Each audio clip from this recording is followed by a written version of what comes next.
보겠습니다. 하나님 말씀 요한복음 10장 10절 말씀입니다. 요한복음 10장 10절 말씀, 제가 가지고 있는 성경으로는 신약성경 163페이지쯤 됩니다.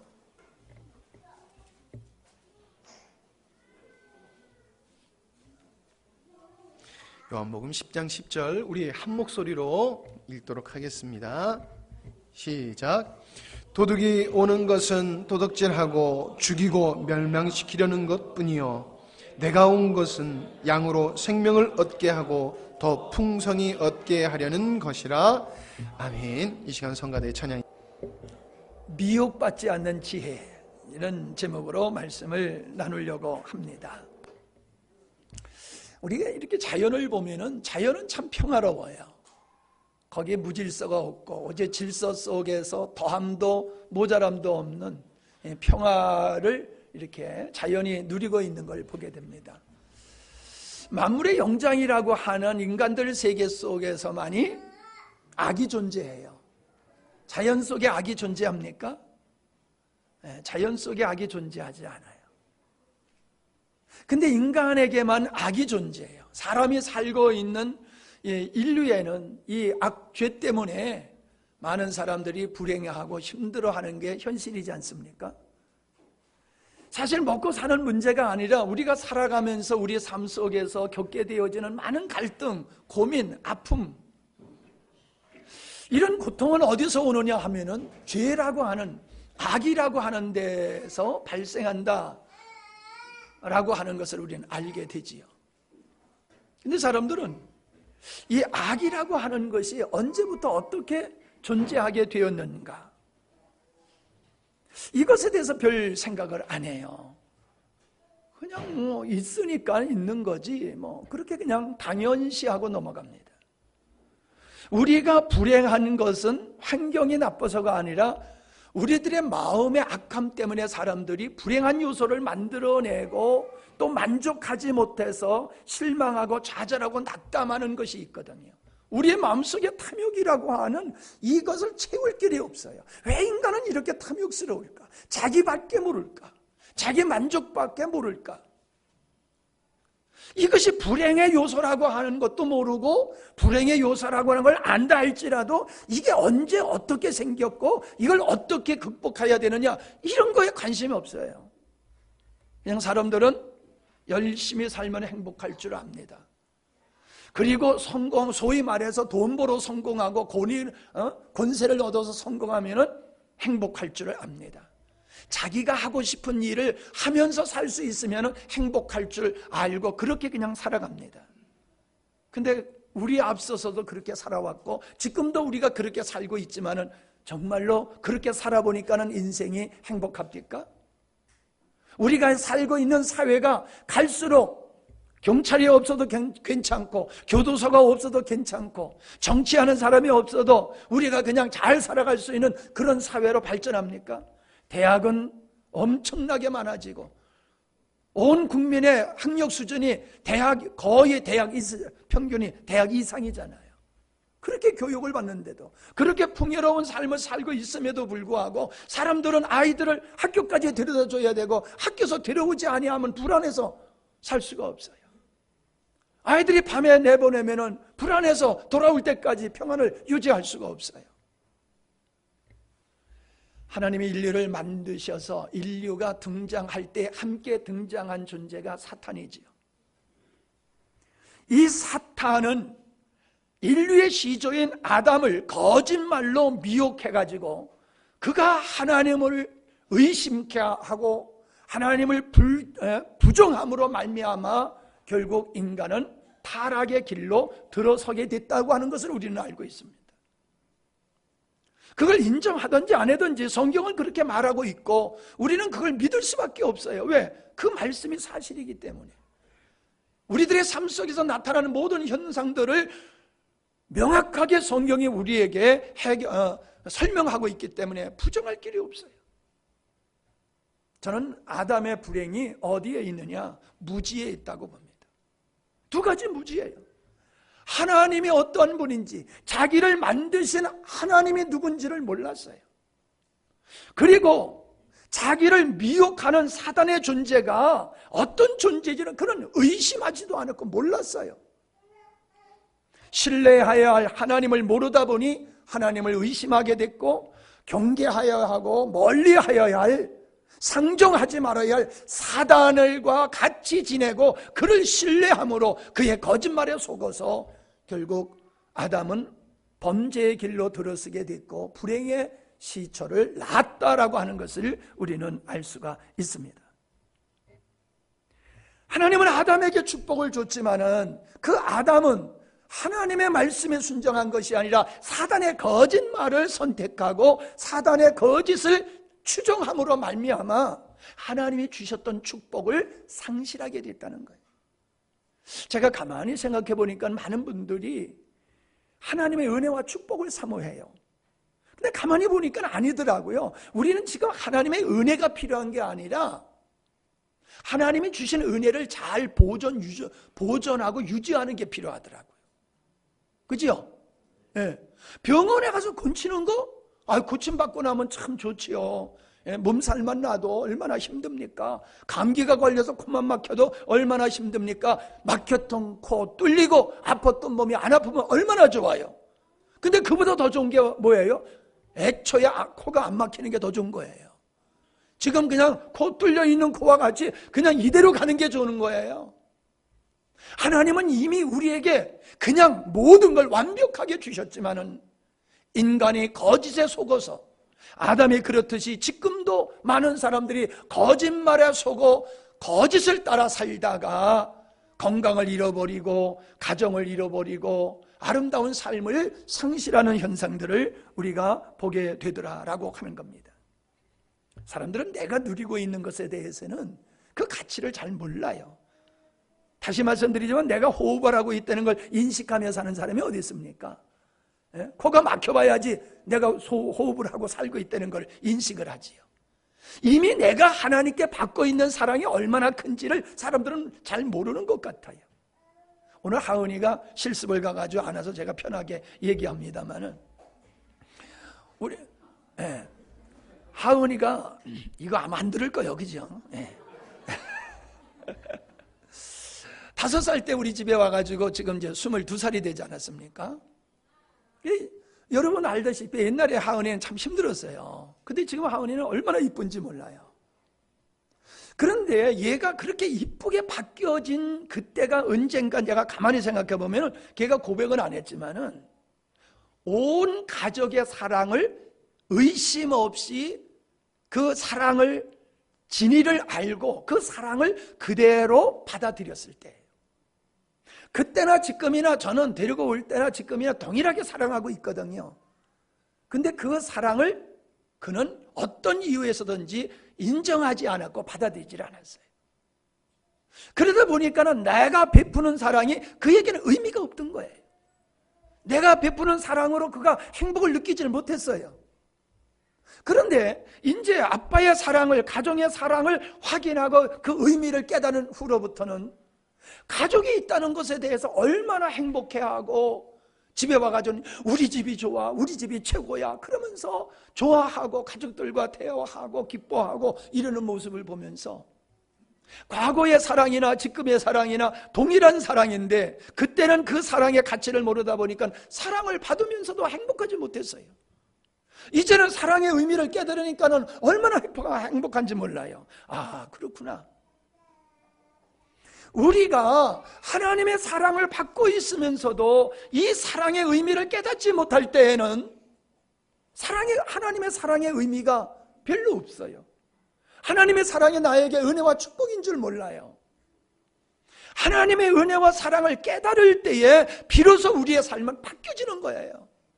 아멘? 그러니까 뭘 우리가 하나님 앞에 뭘 얻어야 된다라고 하는 개념이 아니라 하나님의 나에게 베푸신 은혜와 축복의 가치를 깨닫는 게 우리 몫인 줄 압니다. 그걸 깨닫게 되어지면은 동일한 삶인데도 우리의 삶은 달라져요. 감사로 바뀌어져요. 은혜로 바뀌어지는 줄로 믿습니다. 세월호 사건 아프지만은 한번 세월호 사건을 보면은 왜 많은 사람이 그렇게 물에 빠져서 익사를 했느냐? 전 세 가지로 이유를 한번 얘기하고 싶어요. 오늘 말씀에 비추어서 볼 때에. 그들은 배가 침몰하는 것을 느꼈을까요? 못 느꼈을까요? 느꼈겠지요. 배가 지금 기울고 있다는 걸 안단 말이에요. 그러면은 배가 계속 기운다라고 하면은 어떻게 된다라고 하는 것도 생각해 보면 알 수 있겠지요. 죽는 거지요, 뭐. 지금 내가 타고 있는 배가 기울고 있단 말이에요. 더 기울면은 죽는다는 거 알잖아요. 자, 현실을 바르게 인식해야 된다. 오늘의 나의 삶이 이대로 가도 괜찮은가? 이대로 가다 보면 어떻게 될 건가? 생각해 보면 알아요. 그죠? 예, 학생이 공부 안 하면 그대로 살면 어떻게 돼요? 점수가 빵점 나오는 거 알잖아요. 예? 공부 안 하면서 그대로 가다 보면 점수 잘 나온다. 그럴 일 없겠지요. 자, 두 번째, 그들은 방송을 믿었어요. 괜찮다. 선실에 가만히 있으면 된다. 근데 그건 사실이 아니었어요. 그건 의도되었던 건지 착각이었었던지 모르지만 사실과 달랐어요. 빨리 나오라고 방송을 해야 되는데 그냥 있으라고 그랬어요. 이거는 거짓이었어요. 그 거짓을 믿었어요. 그래서 배는 계속 기울어가고 있지만 그 안에 있다가 그들은 죽게 되었다는 거지요. 그들은 오늘에 지금 되어져 내가 지금 처해 있는 이 환경이 어떻게 변화되고 있냐, 어떤 상황에 있느냐, 이거에 대해서 그들은 너무나 무책임하고 있었어요. 다른 사람의 실수를 했다고 해서 그 실수 때문에 내가 죽게 된다라고 하면은 그 실수 책임 물을 분들 무슨 소용이 있겠어요? 내가 나의 상황, 내 문제를 내가 주도적으로 우리가 해결해 나가야 되는 책임이 있는 줄로 믿습니다. 세상 탓하지 마세요. 남 탓하지 마세요. 결과적으로는 내가 내 문제를 해결하는데 주도적으로 문제를 해결해 나가야지, 그냥 남의 손에 내 인생을 맡기고 사는 것은 그건 지혜롭지 못한 것이다. 저는 그렇게 생각을 합니다. 저는 오늘날 이 시대에 살아가는 여러분들 두 가지 상황을 분별해야 된다고 생각합니다. 영적인 상황과 사회적 상황. 영적인 상황에도 거짓말이 만연되어 있어요. 그래서 이단들이 이 땅에 얼마나 많은지 몰라요. 잘못된 사상들이 얼마나 많은 사람들을 미혹하고 있는지 몰라요. 또 사회적으로도 마찬가지예요. 사회적으로도 우리가 지금 처해 있는 이 상황이라고 하는 것은 매우 심각합니다. 그러나 사람들은 영적으로도 무슨 문제가 있어? 밥 먹고 사는데. 사회적으로도 뭔 문제가 있어? 어제나 오늘이나 나 밥 먹고 직장 왔다 갔다 하는데 뭔 문제가 있어? 예, 문제가 있은 후에 문제를 해결하려고 하는 건 굉장히 어렵습니다. 다시 말씀드려보지만은 우리가 건강할 때 건강 유지하는 거하고 건강을 잃어버린 다음에 건강을 되찾는 것은 이거는 상대가 되지 않습니다. 우리가 영적으로 미혹되었다가 미혹에서 빠져나오는 게 얼마나 어려운지 몰라요. 우리 주변에 이단에 빠진 사람들 건져내는 거 이거 불가능해요. 사회적으로도 우리가 주변의 나라들을 보세요. 그렇게 잘 살던 나라가 한 번 무너진 후에 회복된 나라가 몇이나 있습니까?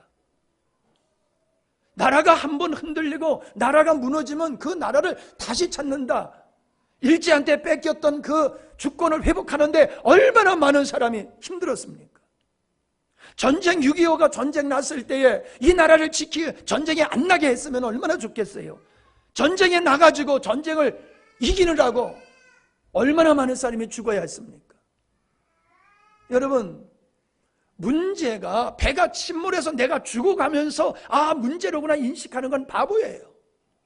침몰하기 전에 배의 상태를 상황을 알고 거기서 뛰쳐나와야 되듯이 오늘 살고 있는 이 시대의 영적인 세계나 육적인 세계 속에 뭐가 문제인지, 뭐가 진실이고 뭐가 거짓인지 이거를 모르면은 망하는 거예요.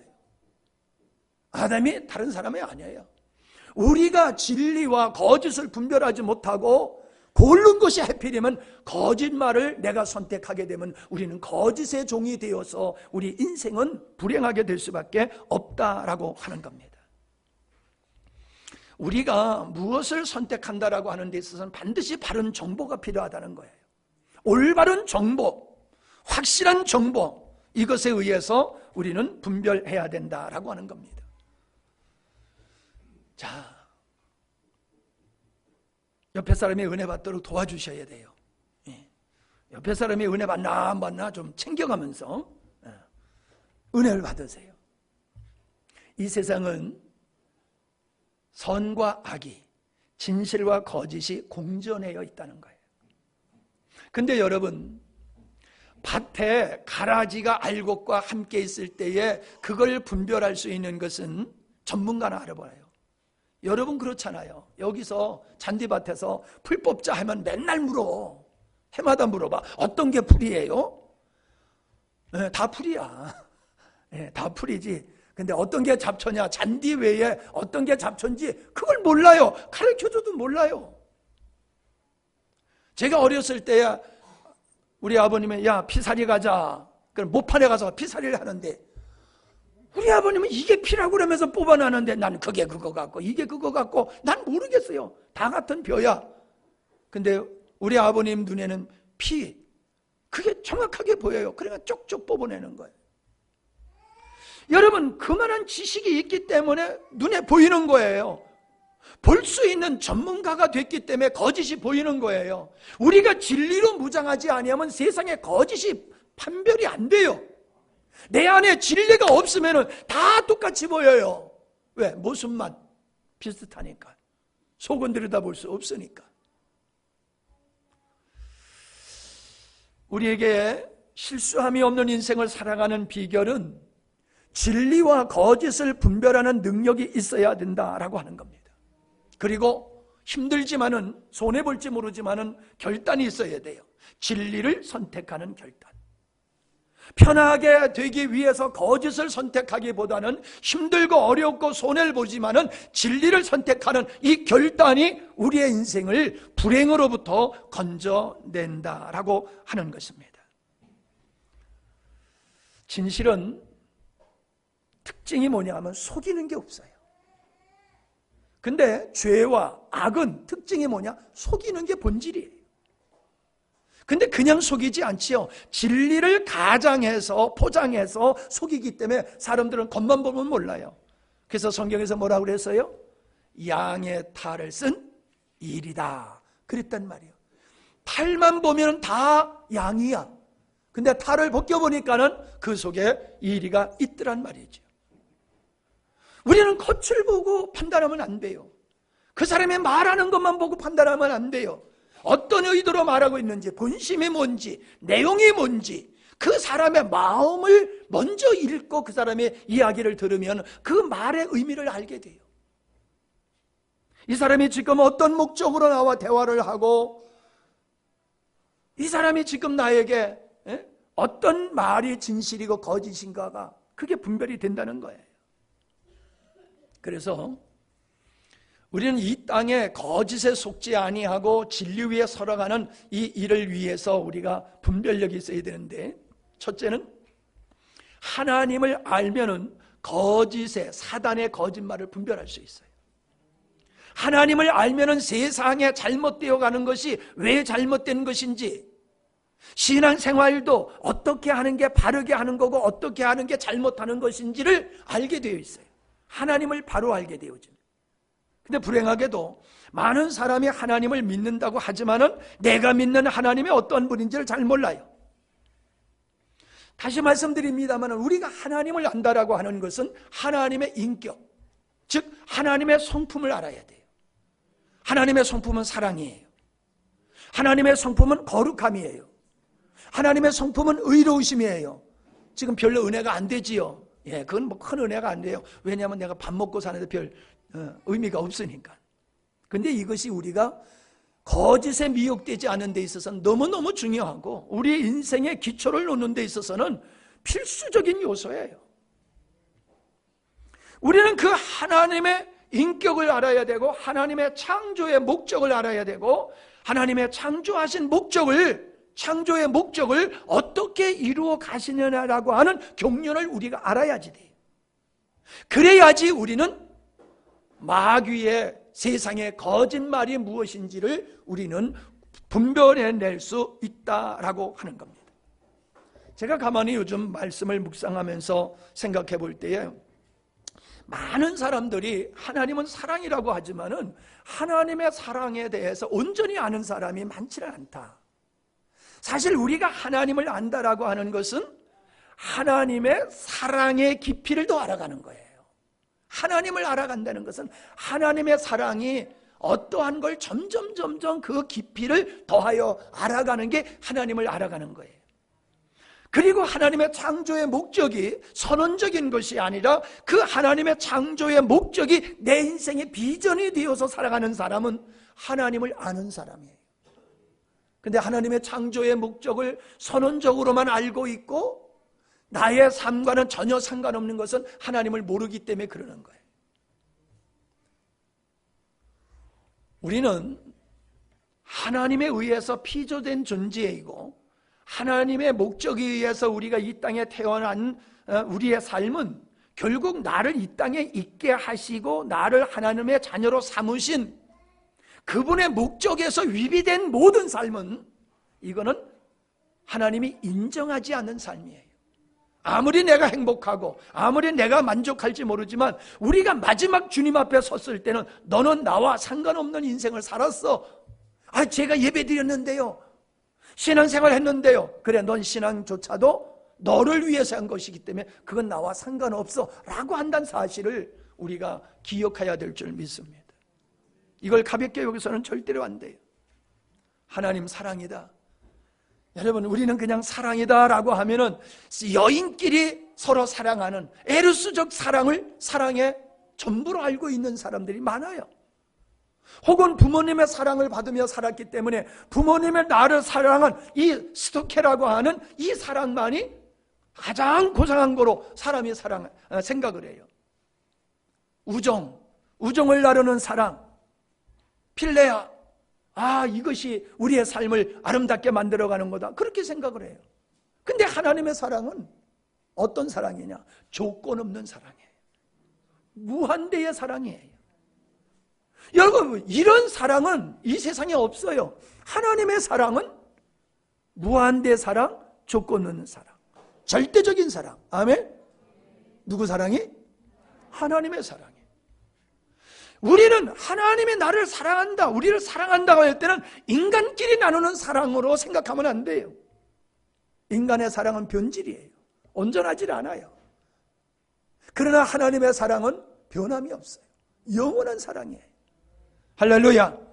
그 사랑에 의해서 우리는 하나님을 아버지라 부르는 이 특권과 영광을 누리고 살고 있는 것이며, 신랑 되신 예수 그리스도의 극절대적이고 극진한 그 사랑을 받으며 살고 있는 것이 오늘 우리들의 삶이라는 거예요. 이게 여러분 얼마나 귀한지를 우리가 느껴야 될 줄로 믿습니다. 생각해 보세요. 예수를 믿는 우리들이 죄를 범하지 않습니까? 예수를 믿는다고 하면서도 우리들은 하나님이 원치 않는 일들을 얼마나 많이 합니까? 그때마다 하나님께서 우리에게 꿈밤을 주시면 우리 머리 위에 혹이 몇 층이 쌓여 있을 거예요. 머리가 너무 커가지고 이고 댕길 수가 없어요. 하도 꿈밤을 맞아가지고. 근데요, 하나님은 우리를 잘못했을 때마다, 우리가 잘못했을 때마다 꿈밤을 주시는 분이 아니라 이미 십자가에서 과거와 현재와 미래에 지었던 모든 죄를 담당하시고 당신이 십자가에서 형벌을 받으셨어요. 할렐루야. 그래서 오늘 우리들이 못된 짓을 하고 잘못을 해도 멀쩡하게 살아가는 거예요. 하나님이 눈 멀어서 몰라서 못 보고 그냥 계시는 게 아니라, 내가 이렇게 이 정도로 살아가는 게 내가 정직하게 성실하게 잘 살아서 이렇게 사는 게 아니라니까요. 하나님의 은혜로 용서받고 사는 거지요.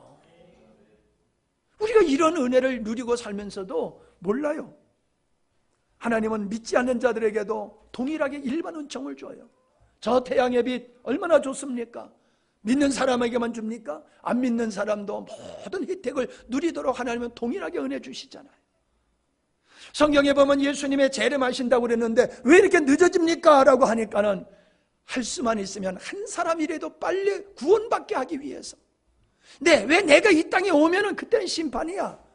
그러니까 내가 이 땅에 오기 전에 빨리 한 사람이라도 더 회개하고 주님께 돌아와서 구원받게 하기 위해서 내가 조금이라도 느껴가는 거야. 그렇게 사도 베드로가 말씀하셨잖아요. 여러분, 기회를 방종으로 삼으면 아니 될 줄로 믿습니다. 이러한 사랑을 우리가 받고 있어요. 우리는 이러한 하나님의 사랑을 알아가는 분량만큼 믿음의 사람으로 바뀌어지는 거예요. 하나님을 신뢰하게 돼요. 하나님을 사랑하게 돼요. 하나님께 순종하게 돼요. 그 하나님을 온전히 알 때에 우리가 세상에 기웃거리지 아니할 것이며, 만약에 아담이 하나님을 온전히 알았다고 하면 사단이 아담을 꼬실 때에 그 거짓말이 적나라하게 그에게 분별이 됐을 거 아니에요. 하나님을 모르니까는 마귀의 거짓말이 그럴싸하게 보여서 속어 넘어갔다는 거예요. 성경은 진리지만은 진리의 말씀이 왜 우리의 삶 속에 실제가 되질 않습니까? 살아계신 하나님, 말로만 살아계신 하나님이요, 살아계신 하나님 때문에 우리가 바뀌어진 게 뭐냐는 거예요. 내 입으로는 살아계신 하나님이다, 예수가 너의 생명이다, 말은 맞지만은 예수가 생명이기 때문에, 그래서 너의 삶 속에 변화된 게 뭔데, 새로워진 게 뭔데, 내가 온전해진 게 뭔데 라고 물으면 사람들이 빈손이에요. 그거는 하나님을 모르는 거예요. 예수님의 생명이라는 건 이론적인 것이지 실제가 되질 않아요. 왜 실제가 되지 않을까요? 들어서 아는 것이기 때문에 그래요. 어떤 것이다? 오늘 제가 일찍이 좀 우야기를 벗어야 되겠네. 왜 이렇게 더워? 네? 은혜가 넘쳐서 그런가 봐.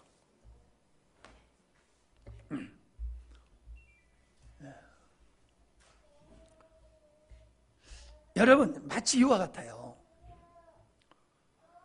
불을 경험한 사람은 불이 뜨거운 걸 알아요. 불이 어떠냐고 물어보면 불을 아는 사람은 불은 뜨거워 그래요. 근데 불을 경험하지 못한 사람은 뭐라고 그럴까요? 배워서 아는 사람은 불은 뜨겁대. 에? 맞지요? 불은 뜨거워, 불은 뜨겁대. 같은 말이에요? 같지요, 뜨거운 거는. 그죠? 말은 같은 말이에요. 근데 의미는 달라요. 불이 뜨겁대 하는 사람은 불을 무서워해요? 안 무서워해요? 안 무서워해요. 불은 뜨겁대. 경험이 없기 때문에 불을 무서워하지 않아요. 그러나 불은 뜨거워하는 사람은 불을 무서워해요. 하나님은 사랑이야 이러는 사람하고 하나님은 사랑이래, 같아요, 틀려요? 하나님은 사랑이라는 말은 같지만은 하나님의 사랑에 대한 반응은 같을 수가 없어요. 내가 뼛속 깊이 그 사랑을 경험하게 되었을 때는 하나님은 사랑이야 라고 할 뿐만 아니라 그 사랑에 매혹돼 버려요. 사랑의 포로가 돼 버려요. 그러나 하나님은 사랑이 돼 그러면요, 선언적이요. 하나님 사랑이 돼. 그리고 아무런 상관없이 그냥 살아요. 오늘날 그리스도인들이 하나님의 말씀 진리에 대해서 동일해요. 내가 경험한 말씀이 아니야, 맨날 들어서 잘하는 말씀이야. 그건 우리의 생명이 되질 않아요. 내가 경험이 되어야 돼요. 하나님은 사랑이로구나. 복음은 생명이로구나. 이것이 나에게 실제가 되어지는 건 어떤 거예요? 들어서 되는 게 아니라 내가 우물을 파야 돼요. 여러분이 비록 말씀을 들었다 할지라도 에덴 성도들과 같이 그 말씀을 계속해서 연구를 해야 돼요. 그래서 여러분들이 친히 성경을 읽고 묵상하고 기도하다가 하나님께서 그 말씀을 깨닫게 하시면 정말로 이렇구나 그랬을 때는요, 이게 체험이 되는 거예요. 정말 하나님 사랑이네. 주님은 정말로 생명이시네. 이래 되어지면요, 진리가 실제가 돼요. 근데 이게 없어. 맨날 교회 와서 그냥 듣는 거로 머리에 쌓인 지식만 가지고 하나님은 이렇대 이러니까는 그건 맞지만은 생명이 없는 거예요. 생명력이. 여러분, 말씀을 들을 때에 그냥 편하게 들으세요. 그러나 여러분이 그 말씀을 들을 때에 깨달아지지 아니하면은 스스로가 우물을 파셔야 돼요. 이해될 때까지 여러분은 말씀 붙들고 씨름해야지 돼요. 그래야지 내가 믿는 살아계신 하나님의 나의 삶에 실제가 되어지고 그리스도가 생명이라고 하는 것이 나의 삶 속에서 열매로 맺어지게 되어 있어요. 이 개인적인 우물을 파는 작업이 없으면은 그렇대라고 하는 것밖에 안 된다라고 하는 겁니다. 성경은 하나님이 우리를 사랑하시는 사랑에 대한 이야기가 성경의 핵심이에요. 신랑 되신 예수 그리스도가 신부된 교회를 어떻게 사랑하시고 어떻게 끝까지 사랑하실 것인가에 대한 말씀이 성경이에요.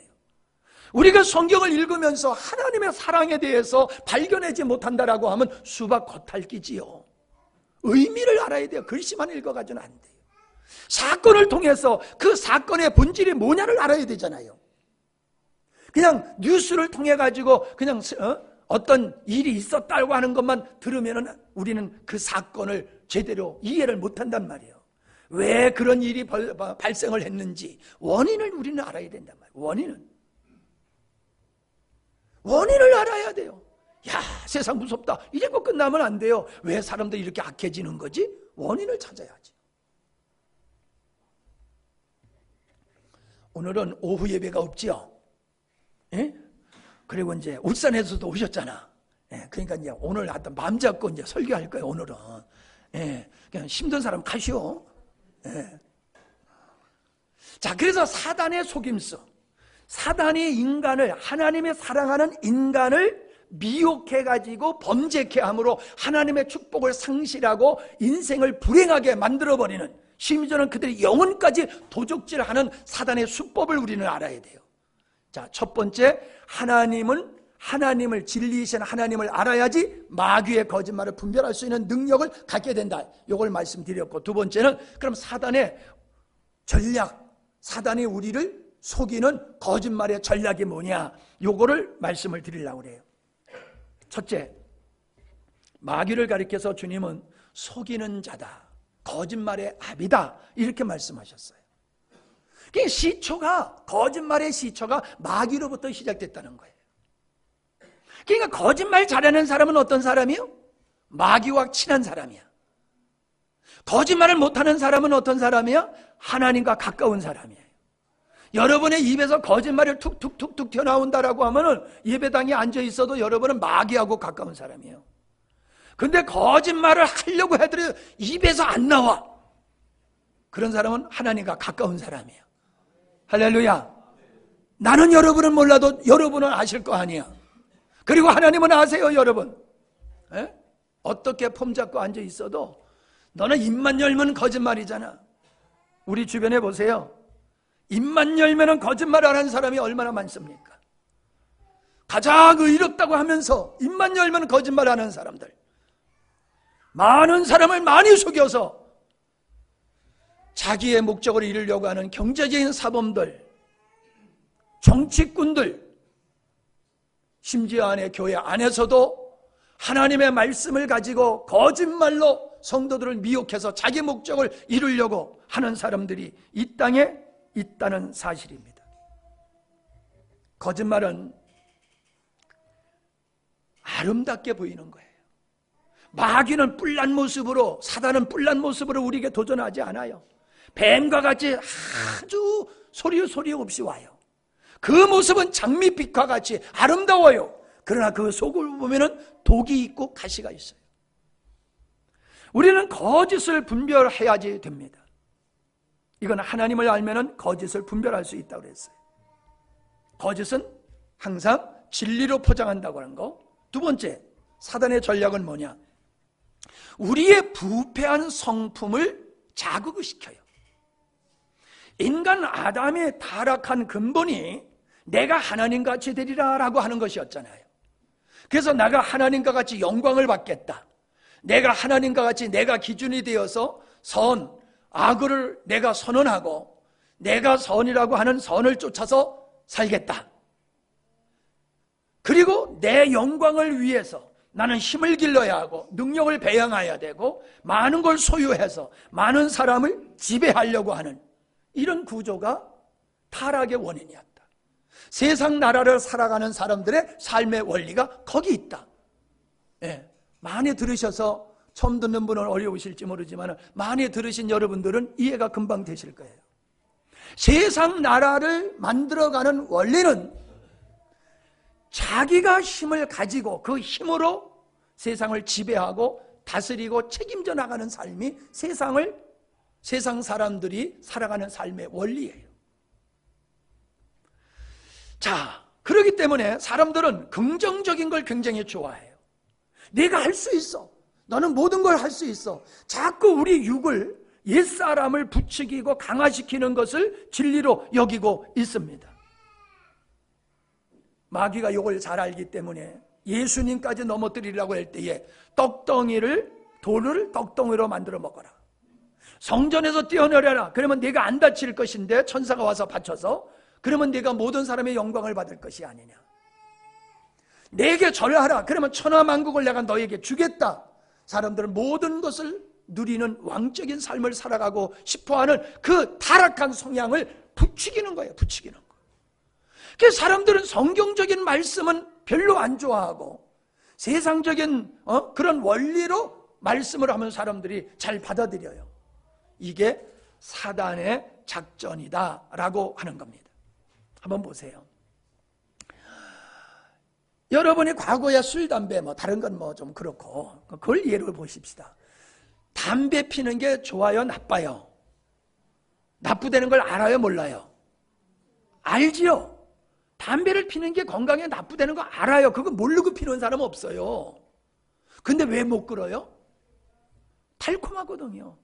나도 어떤 때는요, 담배 냄새가 그렇게 싫은데 어떤 때는 담배 냄새가 그렇게 구수하게 이게 날 때가 있더라고요. 그래서 하고 한 번 더 마셔볼 때도 있어. 근데 어떤 때는 그냥 담배 냄새 옆에만 지나가도 그냥 기침이 나고 막 힘들 때가 있어요. 여러분, 죄는 달콤해요.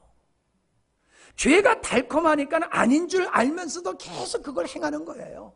이거 피면은 암 걸려 죽는다는 걸 알면서도 계속 하는 거예요. 왜? 죄는 그렇게 우리에게 달콤함을 줘요.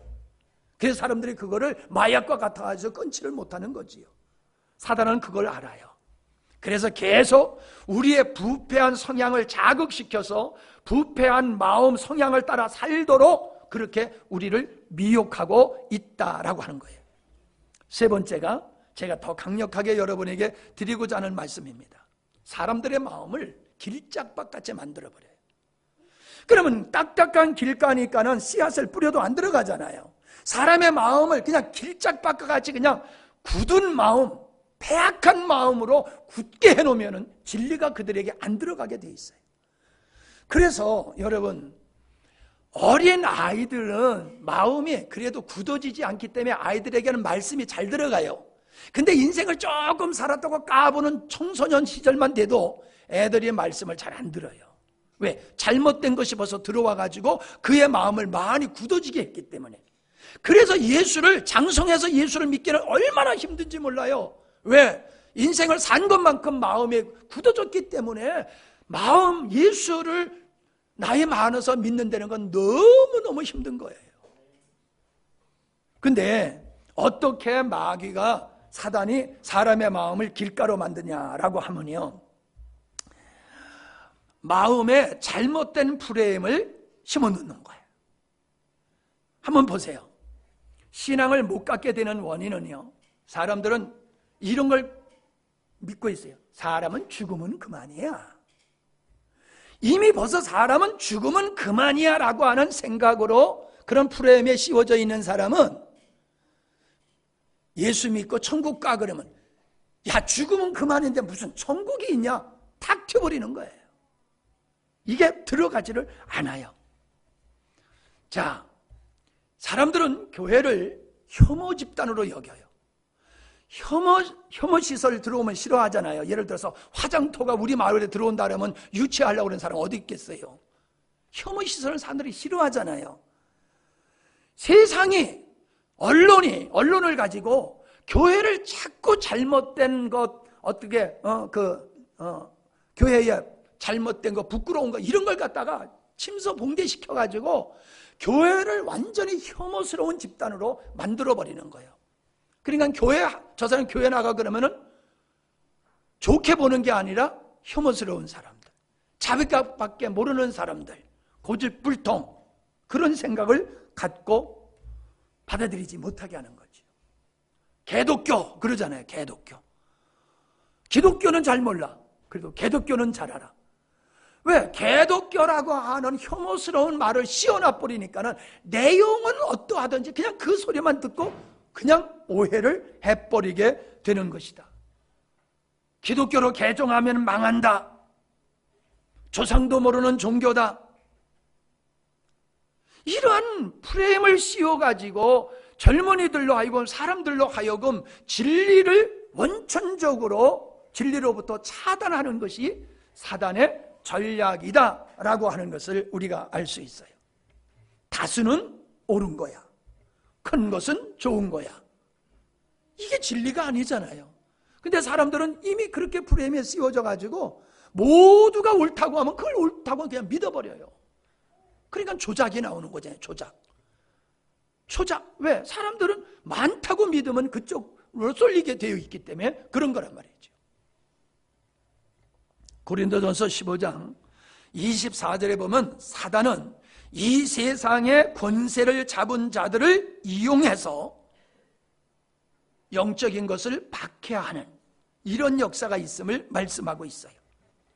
그러니까 정치인이든지 자연인이든지 종교인이든지 간에 사단의 영의 지배를 받고 있는 사람은 항상 그가 생각하고 그가 행하는 일들은 하나님께 반하고 교회의 진리에 적대적인 말과 행동을 하게 되어 있다.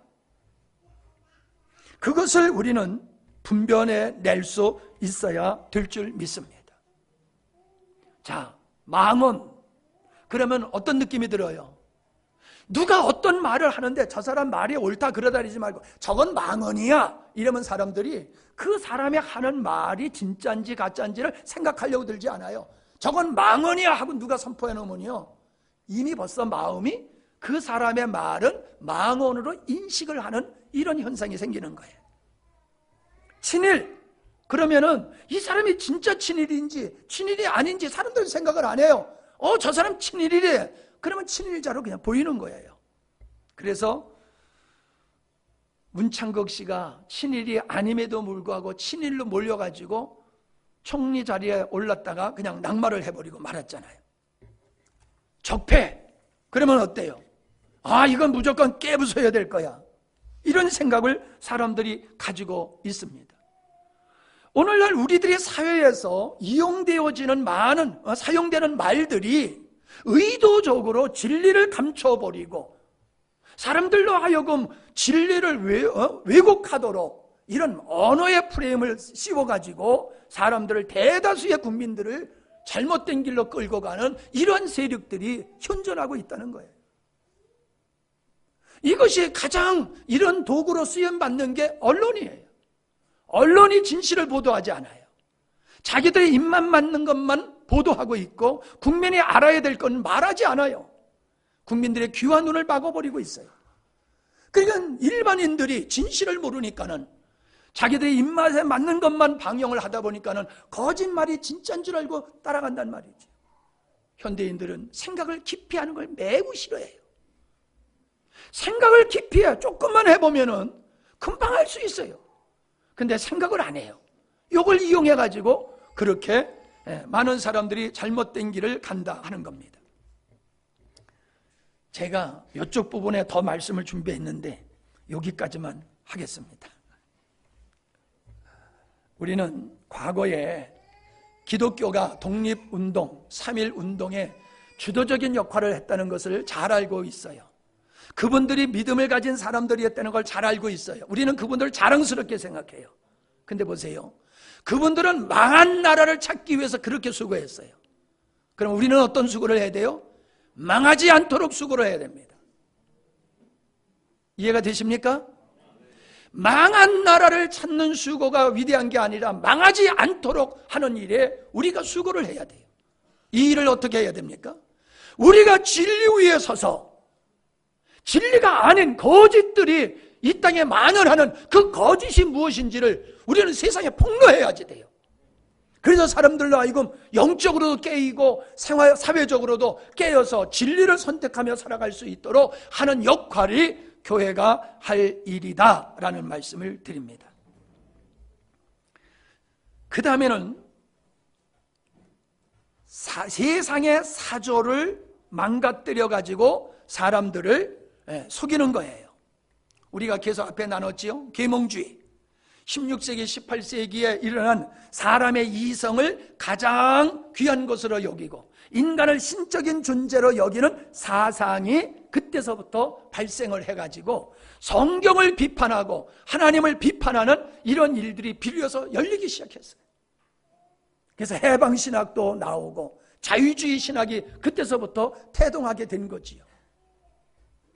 그 뒤로 공산주의지가 나와가지고 세상을 모든 것을 물질로 보고 진화론에 의해서 이 땅에 많은 사람들이 정신적으로 영적으로 부패하기 시작하였다라고 하는 겁니다. 뉴에이지 사상이 뭡니까? 유일신 사상을 배격하는 거예요. 그리고 범신론, 모든 곳에는 신이, 모든 곳에 신이 있다. 이러한 샤머니즘적인 것을 진리로 받아들이는 이런 시대적인 사조가 패턴이 바뀌어갔다는 거죠. 지금 우리가 살고 있는 이 혼돈이 어디서 왔습니까? 포스트 모더니즘. 이게 뭐예요? 절대적인 가치를 부정하는 거예요. 기존의 질서를 파괴하고 절대적인 가치를 부정하고 그저 자기가 하고 싶은 대로 하는 걸 진리로 믿는 것이 오늘날 현세인들이 생각해요. 현대인들의. 특별히 젊은이들이 그래요. 그래서 이게 대표적으로 나타나는 게 동성애다라고 하는 거잖아요. 결혼은 남자가 여자가 하는 것이 기본적인 전통이고 질서이고 가치란 말이에요. 근데 이걸 부정하는 거예요. 무슨 결혼은 남자와 여자만 해? 남자끼리 할 수도 있고 여자끼리 할 수도 있는 거야. 기존의 질서를 부정하는 거예요. 절대적인 진리를 부정하는 거예요. 하나님의 말씀이 절대적인 거예요. 근데 아니야. 성경은 절대적인 게 아니야. 다른 것들 중에 그냥 한 가지의 부분이야. 하나님의 유일하신 하나님이 아니야. 하나님의 유일하신 하나님이 아니야. 많은 종교가 있고 그 종교 중에 하나가 하나님이고 교회야. 이래 가지고 사람들의 생각에서 절대적인 가치를 부정하게 만들고 기존 질서를 파괴해 가지고 지금 우리가 살고 있는 사회가 이렇게 혼란스럽잖아요. 학생 인권 조례, 학생들을 위한다라고 그러지만은 선생님들의 인권은 어디 갔으며 학생들의 인권을 존중한다고 하는데 학생애들이 임신을 해가지고 학교에 와서 있어. 그걸 나무랄 수가 없어. 공부 시간에 아이들이 딴짓해도 그걸 책망할 수가 없어. 떨고도 막 떠들어도 말할 수가 없어. 그걸 책망하고 책벌을 하면은 학생의 인권을 해쳤다고 그래가지고 벌받게 되어 있어요. 이게 학생의 인권을 존중하는 게 아니라 우리 아이들을 썩고 망하게 만드는 거란 말이에요. 다 같이 그냥 공부를 하기 싫은 애들이 있으면 모르지만은 한 학생은 공부를 잘하고 싶어하는 학생들이 있는데 그렇게 옆에서 학습 분위기를 망쳐도 할 말이 없어요. 이런 거를 갖다가 법으로 제정을 하고 있는데도 국민들은 가정이 무너지고 교육이 무너지는데도 관심이 없어요. 왜? 나와 상관없다는 거예요. 이기주의, 개인주의. 이게 오늘날 얼마나 이 사회가 망가지는지를 몰라. 망가지는 원인인지를 모르고 있더라. 사단은 세상의 잘못된 세상 사조를 가지고 사람들을 망가뜨리는데 그것이 거짓된 프레임이다. 자, 세 번째는 복음을 듣지 못하도록 해요. 하나님의 말씀을 들으면 사람들이 깨어나요. 막 살아나요. 그러니까 사람들이 아예 복음을 듣지 못하도록 사단은 사람들의 마음을 굳어지게 하고 있더라라고 하는 겁니다. 그래서 이 모습을 디모데후서 4장 3절에서 이렇게 말씀하고 있어요. 때가 이르리니 사람이 바른 교훈을 받지 아니하며 귀가 가리워져서 자기의 사욕을 따라 스승을 많이 두고 또 그 귀를 진리에서 돌이켜 허탈한 얘기를 따른다. 왜 바른 교훈을 따르지 아니해요? 왜 자기를 위해서 엉뚱한 스승을 많이 둬요? 사람들은 진리를 사모하지 아니하고 허탄한 것을 추구하는 마음들이 있기 때문에 그런 거예요. 그래서 세상 것을 자꾸 포장해서 우리에게 던져주는 거예요. 바쁘게 만들고 세상 것을 좋게 포장해서 갖다 줘서 사람들로 하여금 육체를 따라 세상을 따라 썩어져갈 것을 열심히 그걸 쫓아가다 보니까는 그것으로 세상 것으로 충만하다 보니까는 하나님의 말씀이 들어갈 자리가 없어. 교회에서 선포되는 말씀조차도 세상적인 것들로 가득 차다 보니까는 거기에 익숙해진 사람들은 바른 복음을 들으면 들을 줄을 몰라 힘들어해. 네 번째는 진리와 거짓을 혼합시키는 일을 하는 거예요. 여러분, 아무리 물통이 깨끗한 물통이라 할지라도 거기에 독 한 방울만 떨구면 그 물은 먹을 수가 없는 거잖아요. 사과 박스에 건강한 사과가 많이 있어도 거기에 썩은 사과 하나만 집어넣으면 금방 그건 썩어버리게 되잖아요. 여러분, 사단은 사람을 망가뜨리는 것을 한꺼번에 망가뜨리지 않아요. 조금씩 망가뜨려요. 그게 뭐예요? 우리 생각에 세상적인 가치관을 받아들이게 하는 거예요. 그래서 세상적인 가치관에 들어와가지고 성경적인 것과 세상적인 것이 내 안에 같이 있다 보면 이게 혼합이 되어져 가지고 이것도 아니고 저것도 아니에요. 정신 차려 들어요.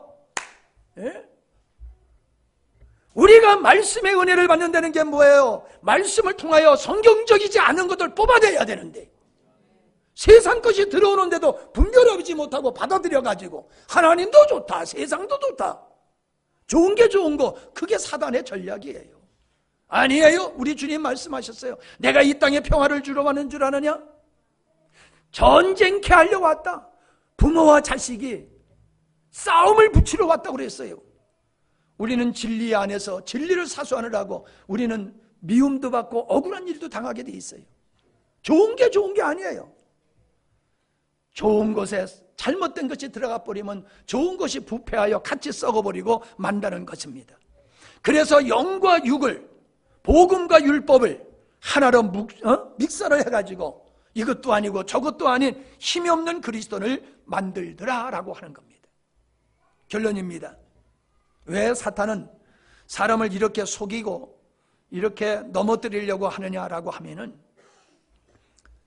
하나님이 가장 사랑하는 인간을 범죄케 만들어서 공의로우신 하나님이 범죄한 인간, 하나님의 사랑하는 인간을 하나님이 심판하실 수밖에 없도록 그렇게 법적으로 그런 논리로 사람을 미혹해서 넘어뜨리는 거예요.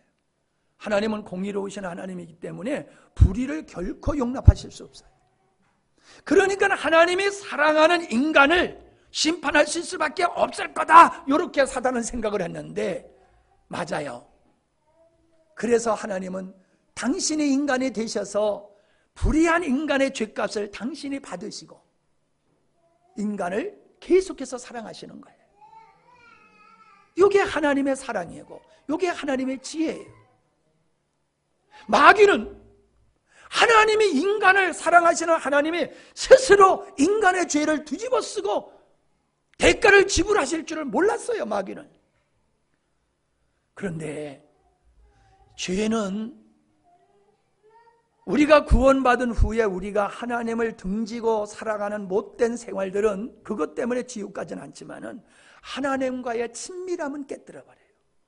하나님과의 친밀함이 깨질수록 우리가 불과 가까우면은 열기를 많이 몸으로 흡수할 수 있지만 불과 멀어지면은 추울 수밖에 없듯이 하나님과 가까워지면은 하나님의 사랑 가운데서 영광스럽고 복된 삶을 살아가게 되지만은 하나님과 멀어지면 멀어질수록 도리어 마귀와 가깝다 보니까는 거짓에 속어서 불행한 인생을 살 수밖에 없는 거예요.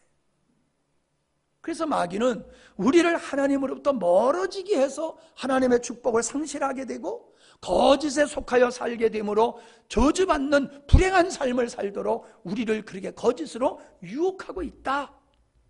이걸 우리가 분명히 알아야 될 줄 믿습니다. 우리가 읽은 요한복음 10장 10절에 뭐랬어요? 도적이 오는 것은 도적질하고 죽이고 멸망시키는 것이요. 그게 뭡니까?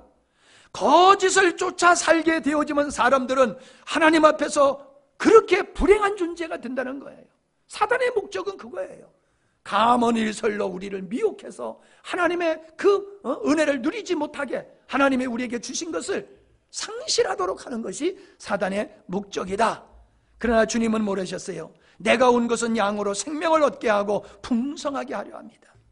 설명하려면 기니까 그냥 넘어갑니다마는 우리 주님이 우리에게 하시는 것은 우리에게 영원한 생명을 주시고 그 생명으로 죄를 이기고 세상을 이기고 거짓에 빠지지 않고 살아가도록, 그래서 하나님께서 원래 우리에게 부여하신 아름다운 풍성한 삶, 자족하고 만족하는 삶을 살도록 하시는 것이다 라고 하는 것을 우리가 인식해야 될 줄로 믿습니다.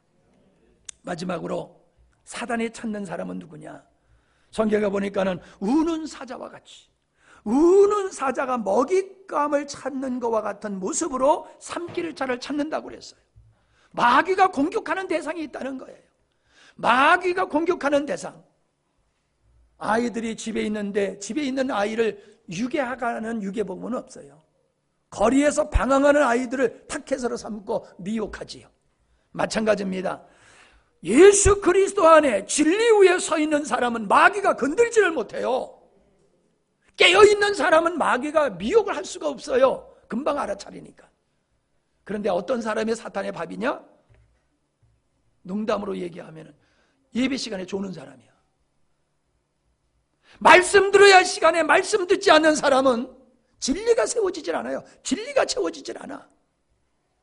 믿음은 말씀 속에서 생기는 거예요. 근데 말씀을 안 들으니까는 마귀의 공격 대상이 되는 거예요.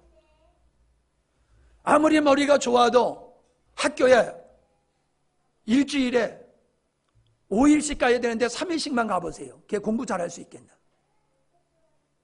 여러분이 집에서 성경을 얼마나 읽습니까? 말씀을 얼마나 연구합니까? 아예 덮어놓고 살잖아요, 솔직히. 그러면 주일날 나와서라도 똑바로 들어야 되는데 주일도 그냥 내키는 날이면 나오고 뭐 마음에 안 내키면 안 나와. 내 맘대로야. 그래요. 진리가 없어. 나와서도 또 졸고만 있어. 그러면 말씀이 들어가느냐 말이에요. 말씀이 안 들어가면 내 안에 잘못된 것이 무엇인지를 몰라요. 그리고 사단이 자꾸 마음속에 의심을 갖다 줘요. 내가 지금까지 목회하면서 교회 다니다가 교회 떨어지는 사람은, 대표적인 사람은 그 사람이에요. 말씀을 잘 안 듣는 사람. 왜 이렇게 제가 강하게 말씀을 드리냐 하면은 여러분 목숨 걸고 말씀을 들어야 될 줄 믿습니다. 제가 여러분에게 열심히 말씀을 증거하는 이 열정보담도 여러분은 더 말씀을 사모해야 돼요. 죽기 살기로 들어야 돼요. 따라합시다. 죽기 살기로. 여러분 말씀을 그렇게 그냥 대충 들어도 될 말씀이면 뭐해로 들어요? 에? 들어도 그만, 안 들어도 그만. 그럼 뭐해로 들어요? 하나님의 말씀은 절대적인 거예요.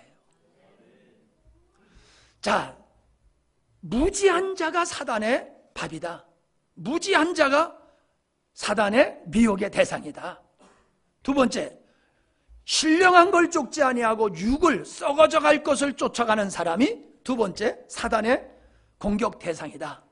세 번째, 진리를 믿기보다는 진리를 거스리고 세상의 사조를 더욱 신뢰하고 그 토양 위에서 살아가는 사람들, 이런 사람은 교회 안에 있어도 목사와 장로라 할지라도 그런 사람은 사단의 종이 될 수밖에 없는 겁니다.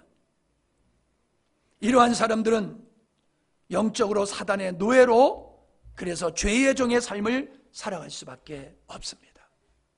이제 말씀을 정리해 보겠습니다. 하나님을 알아가는 것이 사단의 거짓말을 구별할 수 있는, 미혹을 받지 않는 첫 번째 조건이다. 세상 나라를 이루어가는 원리, 이런 것들은 바로 거짓에 의한 것들이며 사단을 추종하면서 살아가는 사람들의 형태가 항상 입만 열면 거짓말이다. 자기가 한 말에 대해서는 책임을 지지 않는다. 거짓의 프레임을 씌워가지고 진리를 은폐하고 세상의 사조를 가지고 복음이 들어가지 아니하게 되며 다른 복음을 전해서 사람들로 하여금 진리와 다른 복음, 거짓을 혼합시켜서 영적인 힘을 상실하게 하는 것이다. 그 다음에 사단의 우리를 시험하는 목적은 하나님과 멀어지게 함으로 말미암아 하나님이 우리에게 주신 것들을 상실하게 하는 것이다. 사단이 찾는 자는 영적인 무지, 육을 쫓는 것, 세상 사조를 쫓아 살아가는 사람들을 타겟으로 삼고 공격한다. 이제 말씀을 마칩니다. 한번 구호로 하고 마칩시다. 무식하면 당한다. 하나님에 대해서 무식하면은 마귀에게 속게 돼 있어요. 진리에 대해서 무식하면은 거짓말에 속게 돼 있고 그냥 속은 게 속는다 하면 그의 예속된 종의 삶을 살고 하나님의 주신 축복을 상실하게 돼 있어요. 그 다음에 또 한 번 하십니다. 깊이 생각하자. 예. 우리 생각 안 하면 일 많이 하면은 치매 안 걸린다고 그러는데 일 많이 해도 치매 걸려요. 생각을 많이 해야 돼. 세상에 더러운 병이 치매래. 자식 사랑 못 받는 게 치매병이래. 가장 나쁜 게 치매병이래요. 치매를 막는 방법은 생각을 많이 하는 거예요. 묵상을 많이 하십시오. 하나님의 말씀을 많이 묵상하십시오. 깊이 묵상하십시오. 그러면은 여러분들이 진리가 보이고 거짓이 보이고 우리가 가는 길의 끝이 어떤 것인가 보입니다. 그걸 여러분이 봐야 돼요. 내가 본 걸 여러분에게 얘기한들 감동이 있겠습니까? 감동이 없어요. 하여튼 중국 가보면요, 사이즈가 이건 말이 안 돼. 우리는 세 발의 피야. 우리 대한민국의 궁궐은 거기 화장실 정도밖에 안 돼. 얼마나 사이즈가 중국은 큰지 말도 못해.